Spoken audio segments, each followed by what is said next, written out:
It's your boy Bobby B's here when I talk about a subject that comes to mind, and that is Tommy's nephews. When it comes down to it, Tommy's nephews are Tariq and D-Mac. Now, when it comes down to it, basically, Tariq is a character we already know. He's the son of Ghost. He's gone on to become his own character, his own lead character in Power Book 2 Ghost. He has his twin sister Raina, and he also has a younger sister by the name of Yasmin. And I personally theorize that he has an older brother, but we'll talk about that another time. There's also, the fact that Tosh is his mom, and the fact that Kanan is pretty much his uncle/father figure, along with Tommy as well. Tariq has gone from a kid that was highly intelligent. He was always super intelligent in school, reading books that were on elite level, bringing in great grades and everything. His intelligence was very high, but he eventually transformed into the Tariq he is right now because he loved the street life, because he wanted to become that person. He was hearing the stories about his dad. He was hearing about Tommy. He heard about what Kanan.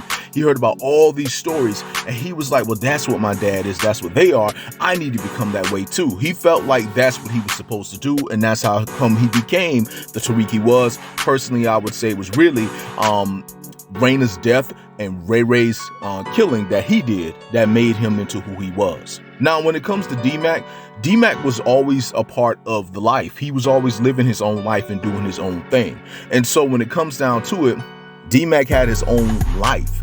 So basically, Tommy has a brother he never knew about, a black brother at that. His mom left the black brother behind in Chicago while she moved to New York, and then Tommy was born. And when Tommy came back, he found his brother, and of course they got to know one another over time, but then he found out his brother was looking for his son, that he wanted to find his son. So when it comes down to it, D-Mac always knew about his father, but he did not know that Tommy was related to his father.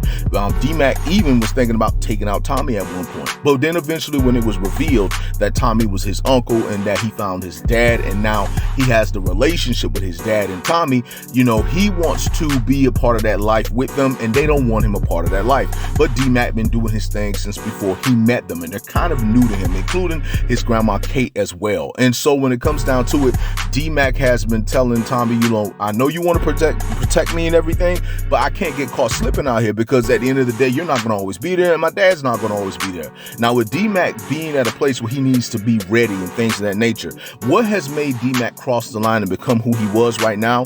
Well, basically, when it comes down to it, he took out Sheamus recently. And Sheamus, who was one of, whether y'all like him or not, he is one of the greatest Power antagonists. He's one of the most hated characters in all of Power. If there's one thing Power can do, it's make you hate a character. So when it comes down to it, D-Mac took him out. Now, personally, I would say that D-Mac has been involved with the life, because he's always been in that life. He's always been around people. He's always worked with different people. He worked for Jerome and them at one point. So it's a thing where it's like he's there, but then it's like they were looking at him like, you ain't ready to do nothing. The thing was, he actually was always ready. So now he's at a place where he's in that life now. And so basically when it comes down to it with Tommy obviously wants the best for his nephews. He pushed for Tariq to have a great life, a better life than him. He was not trying to put Tariq in the life. He was against it. No, Ghost is the one that a lot of people hate about, you was the one who's trying to keep Tariq away from life. It wasn't just Ghost. Tommy was trying to keep him away from the life too. Tommy didn't want him to have anything to do with it as well. Ghost and him trying to push Tommy to be Tariq to become the best he can be, but Tariq not wanting to do that. And the same can be said with D-Mac. It's just basically it ended up where D-Mac did what he did in front of Tommy and Diamond, and so now he has two people that will be protective of him. Now, are they going to keep this away from Tommy's brother? I'm not sure. We will see. But at the end of the day, with D-Mac being a part of the life now, it's like you better you train D-Mac. Don't shelter him. Because when you're a gangster, you're a drug dealer or everything, you shouldn't shelter your kids. You should train them and prepare them for what could potentially happen. Because when you shelter them and they're in that situation, they don't know how to deal with it. So basically, when it comes down to it, these are Tommy's nephews. They are extremely intelligent characters. It's just they're in that life and they're part of that life. And it's not like they're trying to celebrate that life. Tariq has regretted being a part of this life plenty of times. And I'm pretty sure D-Mac will not like it too, because anybody who stays in that life long term does not care for it. Trust me. But when it comes down to it, D-Mac, he has the potential to be a kingpin in his own right. Tariq is a kingpin, but D-Mac has a lot of potential to be one as well.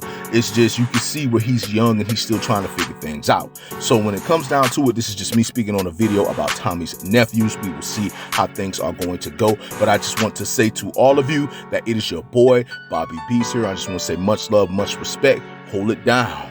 And whoa!